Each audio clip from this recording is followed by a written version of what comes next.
And welcome back. The Flag Award for Teaching Excellence celebrates exceptional public school educators who inspire learning through creativity, passion, and dedication. Now, our independent panel will choose finalists from nominations focusing on the student experience. The question is, how can Bronx residents nominate their favorite teacher? Well, joining me now is the co-president of Flag Award for Teaching Excellence, Laura Twersky. And Laura, thank you so much for being with us. Thank you. Thanks for having me here. Yeah, an exciting time because I think on one side, teachers have had to deal with so much, especially since COVID. And to have the opportunity now to recognize teachers on the part of the public is great. So talk to us a little bit about what's behind the Flag Award. Okay, well, as you mentioned, the award really is to recognize and celebrate outstanding New York City public school teachers. And each year we give an award, one per borough, a $25,000 grand prize to one teacher, and that money is used for their own personal use. They can do whatever they want with it. And in addition, their school gets a $10,000 award. So it's a win-win. You know, the teacher gets the money, and as does the school. We also have a number of finalists who get $10,000. And their schools get $5,000. But really, the idea behind it is to say, yes, teachers, we understand you're working so hard, you're so underappreciated, and we want to do this for you.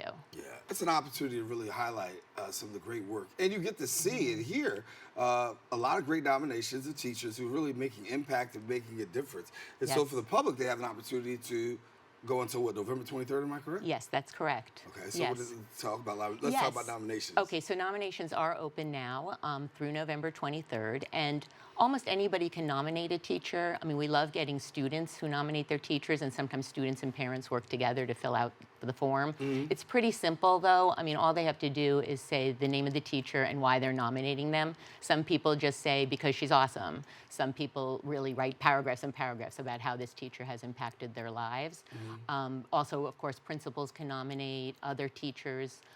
So, yeah, you can go at flagaward.org, and the nomination form is right on our website.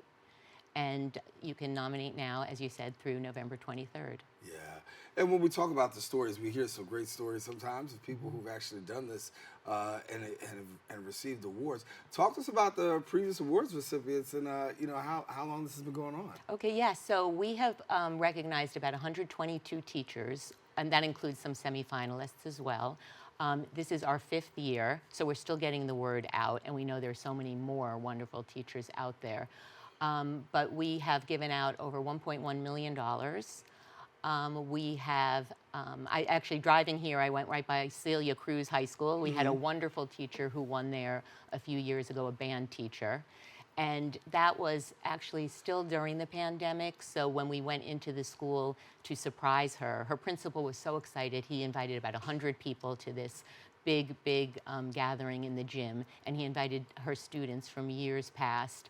So when she walked in, she saw students she had taught like 15 years ago, and many of us were masked, but it was just such a wonderful experience. And I love it because I always say I get to be like a fairy godmother, you know, coming in with a big check for $25,000 and giving it to these teachers who are just so overwhelmed and say to us, of course the money's great, but it's that recognition that means so much. Yeah, you leaned into what I was getting ready to ask you about that, because the feeling for teachers, obviously, sometimes it's a thankless job, right? And then you get some parents who say, and students who say, listen, you know what?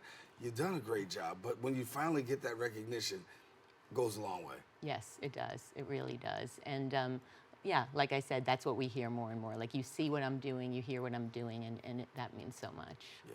So people have until the 23rd for nominations. Any particular criteria? Somebody's out there saying, hey, is there any criteria to this? There is criteria. We call it the CREATE criteria, CREATE being an acronym.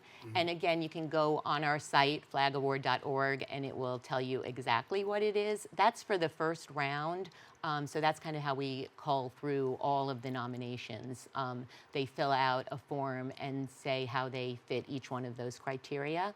And then after that, we pick our semifinalists, and then there's another round where we do interviews, and we have more essays, and then we do have an independent jury panel that chooses the winners. And that jury panel is made up of people in education and in philanthropy. Yeah. Can you take me behind the scenes, give me a little bit of an inside look as to how hard it is to really come up with who's the winner and who do you pick? You got so many great ones. What's it like for you guys? It is very making that hard. decision? It is very hard, and that's why I'm always so happy that we have this independent jury, because my co-president, Risa Daniels, and I do a lot of the work, and we do all the interviews. The two of us do them together, so it's good. We get a chance to meet everybody, and then we kind of write up dossiers on each of the candidates and turn that over to the jury, and they spend weeks going through these. So it is very hard. It's hard, and we have teachers from all subject areas.